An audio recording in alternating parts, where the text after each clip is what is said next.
الحمد لله رب العالمين والصلاة والسلام على رسوله الكريم أما بعد فأعوذ بالله من الشيطان الرجيم بسم الله الرحمن الرحيم وعن عبد الرحمن ابن عبد الله عن أبيه قال كنا مع رسول الله صلى الله عليه وسلم في سفر فانطلق بحاجتي فرأينا حمرة معها فرخان فأخذنا فرخيها فجاءت الحمرة فجعلت تفرشا فجاء النبي صلى الله عليه وسلم فقال من فجع هذه بولدها ردوا ولدها إليها ورأى قرية نمل قد حرقناها قال من حرق هذه فقلنا نحن قال إنه لا ينبغي أن يعذب بالنار إلا رب النار رواہ ابو داؤد صدق اللہ و صدق الرسول الکریم۔ عزیزان گرامی قدر، السلام علیکم ورحمۃ اللہ وبرکاتہ۔ حدیث پاک کا ترجمہ سماعت فرمائیں۔ روایت ہے حضرت عبد الرحمن ابن عبداللہ سے، وہ اپنے والد سے راوی فرماتے ہیں ہم رسول اللہ صلی اللہ علیہ وسلم کے ساتھ ایک سفر میں تھے۔ حضور قضائے حاجت کے لیے تشریف لے گئے۔ ہم نے ایک لالی دیکھی جس کے ساتھ 2 چوزے تھے۔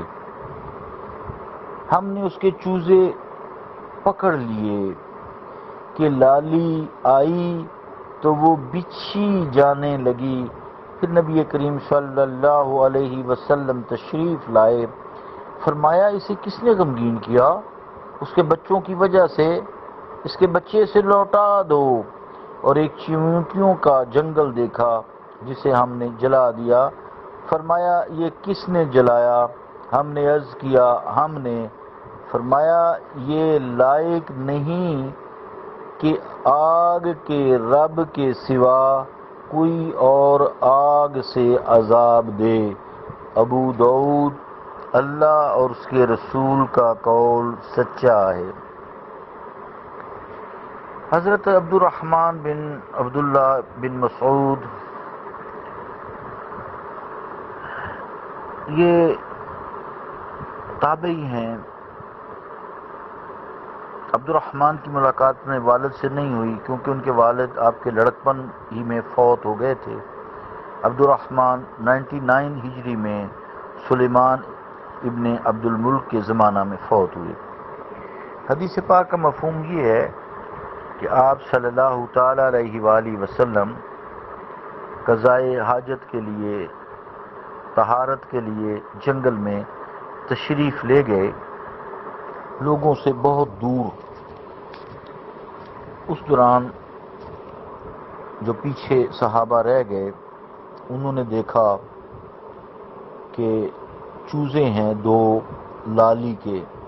یہ جانور ہوتا ہے، اکثر یہ بھینسوں وغیرہ پہ بیٹھتا ہے، اسے لالی کہتے ہیں۔ تو وہ موجود نہیں تھی، اس کے بچے تھے۔ ان کے لیے کہیں چوگا جسے کہتے ہیں، چوگا دانا دنکا وغیرہ لینے گئی ہوگی، کیڑا مکوڑا۔ انہوں نے اس کے چوزے پکڑ لیے، جیسا کہ اگلے مضمون سے بھی ظاہر ہو رہا ہے۔ جب انہوں نے چوزے پکڑ لیے تو وہ واپس آئی اپنے بچوں کے پاس، تو وہاں چوزے نہیں تھے۔ اس نے صحابہ کو دیکھا تو سمجھ گئے کہ چوزے انہوں نے میرے اٹھا لیے ہیں۔ پھر ان کے سامنے وہ زمین کے قریب آ کر دونوں پر پھیلا کر لیٹ گئی، جسے بندہ گاڑی کے آگے نہیں لیٹ جاتا، میں گزرنے میں نے نہیں دینا۔ تو اپنے بچوں کے فراق میں، ان کی تڑپ میں، ان سے بچے واپس لینے کے لیے وہ سروں پر بچھی جانے لگی، ہمارے آگے پر پھیلا کر لیٹ گئی۔ اسے پتہ چل گیا کہ بچے اس کے جو ہیں ہمارے پاس ہیں۔ پھر آپ صلی اللہ علیہ وآلہ وسلم تشریف لائے تو فرمایا اس کے بچوں کو چھوڑ دو، یہ ماں باپ سے کس نے جدا کی ہیں، بچوں یہ ظلم ہے، بچوں کو نہ کرو ماں باپ سے جدا۔ یہ امر وجوبی ہے، کیونکہ بلا فائدہ شکار کرنا منع ہے۔ شکاری پھر جانور کے بچے پکڑ کر اس کی ماں کو دکھ دینا منع ہے۔ تو اس میں فرمایا گیا، میقات نے فرمایا کہ یہ حکم استحبابی ہے، شکاری جانور کے بچوں کا شکار جائز ہے، لیکن حقیقت یہی ہے کہ اگر شکار کی ضرورت ہو، مثلا گوشت کھانا مقصد ہو اور نہ ملتا ہو، یا پھر کسی جانور کا ضرر دفع کرنا ہوتا ہے، جیسے سور وغیرہ یا دوسرے جانور فصلوں کو نقصان پہنچاتے ہیں یا جانور اٹھا کے لے جاتے ہیں، تو وہ شکار کر سکتے ہیں، لیکن خواہ مخواہ جو شکار ہے وہ منع ہے، ضرورت کے تحت درست ہے۔ پھر صحابہ نے دیکھا کہ اسی دوران ایک چیونٹیاں ہیں، وہ اگر آپ کھلے میدانوں میں جائیں نا تو چیونٹیاں ایک جگہ پہ سوراخ ہوتا ہے تو اس کے گرد بے شمار چیونٹیاں ہوتی ہیں، بعض کا تو وہ اپنی جگہ بھی بدل رہی ہوتی ہیں، انڈے بچے ہوتے ہیں سفید ان کے انڈے، تو ایک جگہ پر چیونٹیاں بہت ساری ہیں، تو صحابہ نے کیا کہ اس جگہ آگ بچھا دی جس سے وہ جگہ ہی جل گئی، یعنی چیونٹیاں بھی جل گئیں۔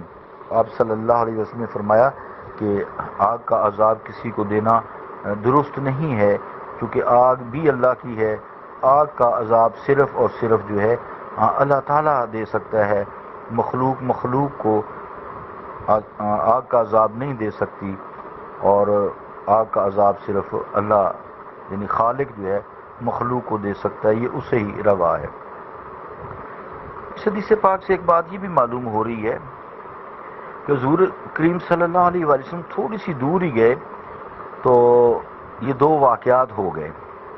اس سے ایسے لگ رہا ہے کہ جیسے حضور صلی اللہ علیہ وآلہ وسلم کی فیض، تربیت اور آپ سے فیوز حاصل یا برکات حاصل کرنے کی ہر وقت ہی مومنوں کو ضرورت رہتی ہے، بس کچھ دیر کے ہی آپ کا جانا تھا کہ یہ دو غلطیاں ان حضرات سے ہو گئیں۔ اللہ رب العالمین ہمیں حضور کریم صلی اللہ علیہ وآلہ وسلم کی فیوز و برکات سے نواز دے، ہمیں آپ صلی اللہ علیہ وسلم کی محبت عطا فرمائے، اطاعت عطا فرمائے، غلامی عطا فرمائے، اللہ تعالی ہم پہ رحم فرمائے۔